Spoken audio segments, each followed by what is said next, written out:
Hello മലയാളത്തിൽ ഇനി sky watch.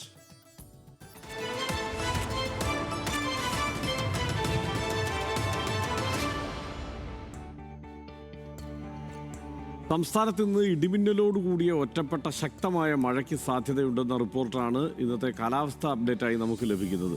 കഴിഞ്ഞ ദിവസങ്ങളിൽ ചില ജില്ലകളിൽ മഴ ലഭിച്ചിരുന്നു. ഇന്നത്തെ കാലാവസ്ഥ മാപ്പ് പരിശോധിച്ചാൽ മഴ മുന്നറിയിപ്പിൻ്റെ ഭാഗമായി 2 ജില്ലകളിൽ യെല്ലോ അലർട്ടാണ് പ്രഖ്യാപിച്ചിരിക്കുന്നത്.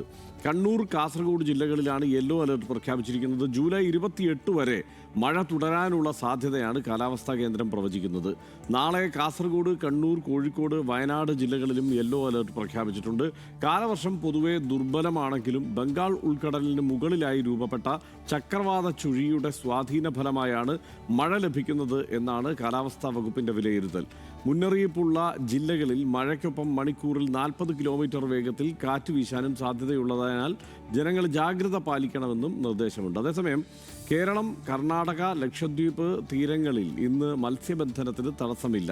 ജില്ലകളിൽ അന്തരീക്ഷ താപനില പരിശോധിച്ചാൽ തിരുവനന്തപുരത്ത് കൂടിയ താപനില 33 ഡിഗ്രി സെൽഷ്യസ് ആണ്, കുറഞ്ഞ താപനില 24 ഡിഗ്രി സെൽഷ്യസ് ആണ്. കൊച്ചിയിൽ കൂടിയ താപനില 31 ഡിഗ്രി സെൽഷ്യസ്, കുറഞ്ഞ താപനില 24 ഡിഗ്രി സെൽഷ്യസ്. കോഴിക്കോട് ഉയർന്ന താപനില 33 ഡിഗ്രി സെൽഷ്യസ്, കുറഞ്ഞ താപനില 25 ഡിഗ്രി സെൽഷ്യസ്. കണ്ണൂരിൽ ഉയർന്ന താപനില 32 ഡിഗ്രി സെൽഷ്യസ്, കുറഞ്ഞ താപനില 23 ഡിഗ്രി സെൽഷ്യസ് എന്നിങ്ങനെയാണ്.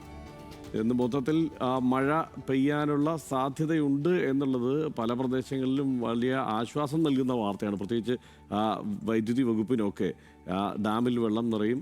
മറ്റ് കർഷകരെല്ലാം മഴ പ്രതീക്ഷിച്ച് ഇങ്ങനെ കാത്തിരിക്കുകയാണ്. ഒരു മഴക്കാലം ഇങ്ങനെ കർക്കിടകം മഴയില്ലാതെ കടന്നു പോകുന്നു എന്നുള്ളതിൻ്റെ സങ്കടത്തിലും ആശങ്കയിലുമായിരുന്നു എല്ലാവരും. വീണ്ടും മഴ ഏതാനും ദിവസത്തേക്കെങ്കിലും തിരിച്ചു വരുന്നു എന്നാണ് കാലാവസ്ഥാ നിരീക്ഷണ കേന്ദ്രം പറയുന്നത്. ഇനിയിപ്പോൾ ഇത്